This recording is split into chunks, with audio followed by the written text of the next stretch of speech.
Hello my guys, ni ukuvuga ngo uyu munsi tugiye kurebera hamwe uko uyu mugabo amafaranga ashobora kuba yafata kuri YouTube. Nibyo tugiye kurebera rero hamwe. Icyo ugomba gukora, kora subscribe.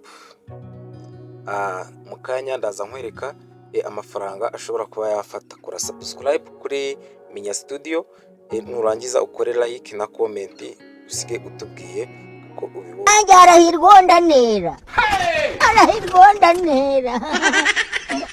Ndakeka uyu muntu nta muntu utamuzi mu Rwanda ufite smartphone. Yesu we, ino umuvumo aturutse kwa Baritoromayo.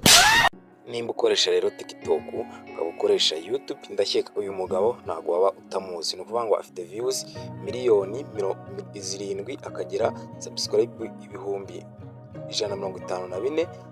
Ibyo ni byafite. Reka tuze rero turebe ngo ku minsi 7 ahembwa amafaranga angahe, ku minsi 28 ahembwa amafaranga angahe, ku kwezi ahembwa angahe. Reka tuze no ku mwaka turumenya ngo ahembwa angahe. Ni ukuvuga ngo noneho video afite yarebwe inshuro nyinshi cyane 333. Niyo video yaba yashyize kuri YouTube ifite views nyinshi. Ni ukuvuga ngo rero kuri ya minsi 7 twaba twamanje kuvuga ahembwa amafaranga hagati y'amadolari 529 kugeza kuri rimwe ku gihumbi kimwe n'ibice 5. Noneho ku minsi 28 ashobora kuba afata.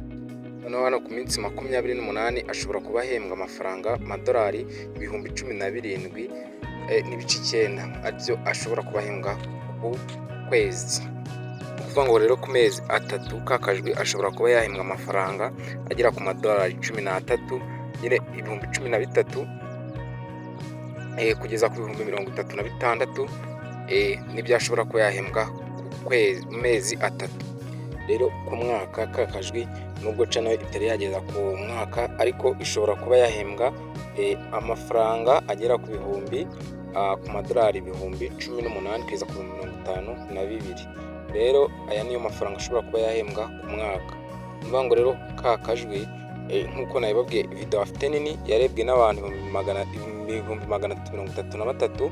Noneho iya kabiri igira abantu, rero nk'iya kabiri ikagira 331.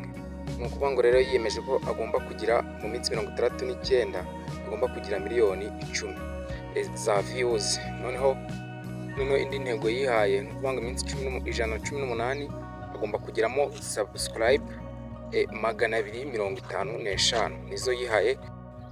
Rero nimba wakunze ikiganiro twakoze, kora subscribe, like, comment, wibuke ukane n'inzogera kugira ngo tujye tubana umunsi ku munsi. Ciao.